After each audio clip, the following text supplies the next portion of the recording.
Edwards, and welcome to the CarDon Resource Hub today. And I'm really excited because today we have Jenny Nolan with us, and she's with Clear Healthcare Advocacy. And we're going to learn more about a situation with medical bills and different things for seniors. And I'm excited to learn more because I know I'm going to learn just as much as you're going to learn. So I'm looking forward to it. So Jenny, tell us a little bit, when someone gets a medical bill, how often is there a mistake, or does that really happen, or is it just a myth that that happens?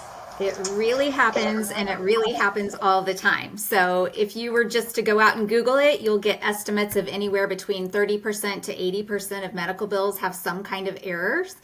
I can tell you just from my own personal experience with the medical bills that come into our home, at least 30% of them are wrong, and I have to do something about it to get it corrected before I pay it. So should you ask for some type of itemized bill and you can go through it? And how would you even assess an itemized bill of knowing if it's correct, not correct? What types of things can you do? So the first thing that I tell people when they get a medical bill is to match it up with your corresponding explanation of benefits from insurance. And a lot of people don't even know what those are. They throw them in the trash. For Medicare, for seniors, it's called a Medicare summary notice. So you're going to want to compare that with the bill that you received and make sure everything's matchy-matchy.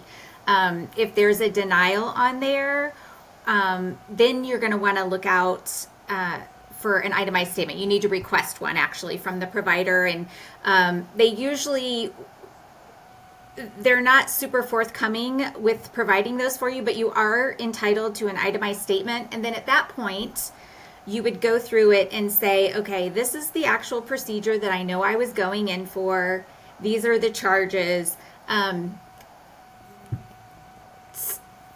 Itemized statements can be pages and pages long, right? If you go in for an inpatient surgery, you're going to see that you used three Advil and 5 Band-Aids and things like that. So you could really get into the weeds, and I don't often have to do that. Nobody should. But they are very helpful for seeing if the major procedures that you were billed for are correct, and to check for duplicate charges and things like that. So this may be a crazy question, but are medical bills negotiable? Can you go back and negotiate after all the charges and everything when you get this bill and you know that there may be mistakes or different things on it?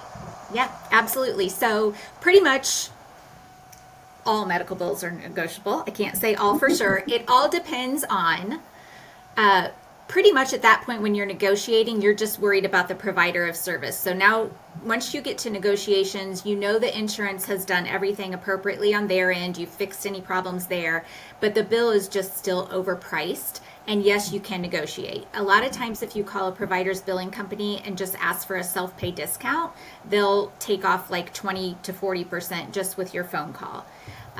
Other times they're not so friendly, and that's a lot of times when people reach out to me. I'm able to go out and gather like Medicare reimbursement rates, compare prices in the area, and come up with a reasonable offer based on my research. And then again, it depends on the provider and who you get that day and what kind of a mood that they're in, if they'll accept what you're offering or not. But it never hurts to ask. I've had a woman at a local hospital tell me that it never hurts to ask. So definitely.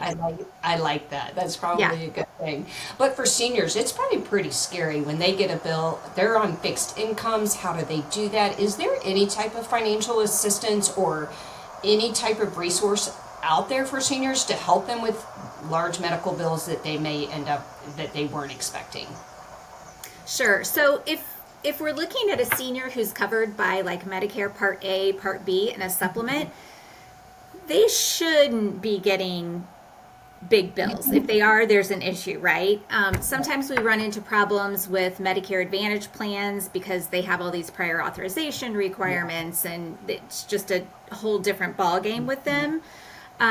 But as far as resources, there are, first, they could reach out to an advocate anytime they need help. But if they're just having issues with paying a bill, I would say if it's a hospital bill, apply for financial assistance. And that rule applies to anyone, senior or no. A lot of times people don't think that they would qualify for a discount, but they do. It may not be 100% off, right? but you could still qualify for like 25% of a write-off. You can also research if you have a specific diagnosis that you're getting lots of bills for. There are grants out there that can help. And then if it's just a matter of paying like for your Medicare premiums, deductible copay, Medicare does have a few options for lower income members that they could qualify for assistance. So tell me what happens what if a Medicare claim or insurance claim is denied? Does that happen? And if that happens, what should a family do? Yes, it happens all the time. So again, you're going to go look at that Medicare summary notice, see why it was denied. And then sometimes that means you have to appeal, right? If it looks like it's something that should have been covered under the plan, then you're going to want to appeal, whether that's to Medicare or any other payer.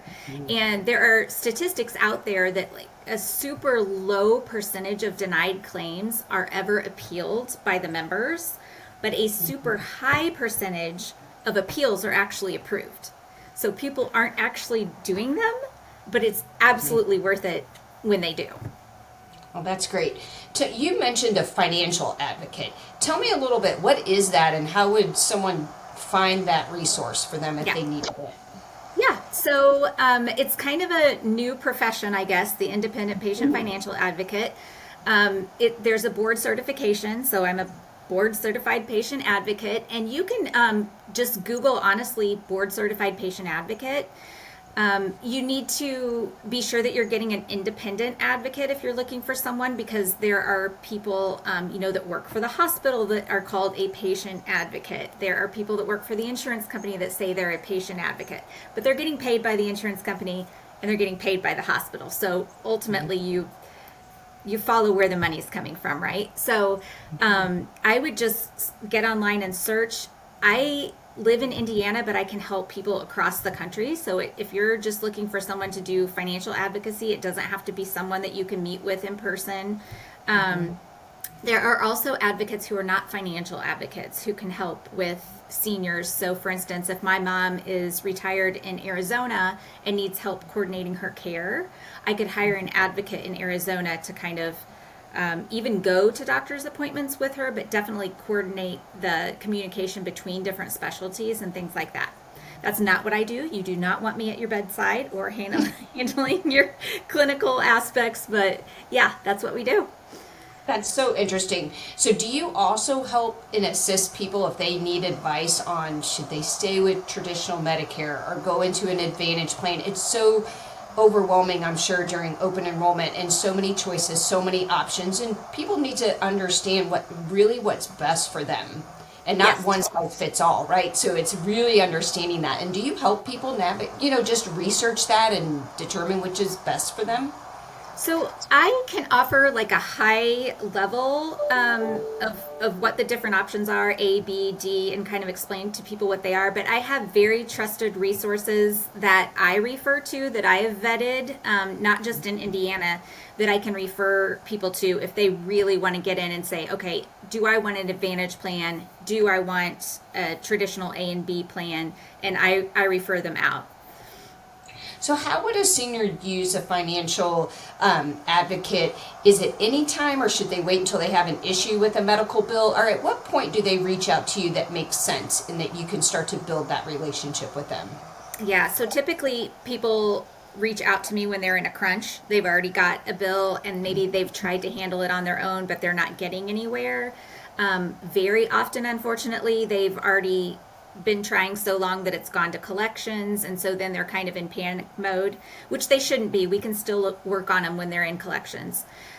So there's that's how I get most of my clients, and then I have some that are more like almost a preventive aspect. They know that maybe they've just been diagnosed with something long-term, cancer or another illness, and they don't want to have to mess with the medical bills at all. They can hire me and I just manage all of it for them. Make sure that everything's being processed correctly by insurance, the bills are correct, and they're okay to pay. Or no, maybe I need to do an appeal for something that was denied, or maybe this one's just overpriced and I can negotiate it down. So it runs the gamut. I know you're a huge resource for seniors and their families. Do you help any age group, or do you mainly focus just strictly with the senior population? I actually focus on all ages. In fact, like I said earlier, if I hear from Medicare patients, it's typically not your Part A and Part B patient. It's going to be an Advantage plan or something like that. So typically that the Medicare machine should be running okay. But yeah, I can help seniors, all ages, all over the country. That's so great. I really appreciate your time. I learned so much, and I can't wait. I hope I don't ever have to personally use your services, but I know that we will be referring to you and using you, and I appreciate all your time today. Thank you. So thank you so much.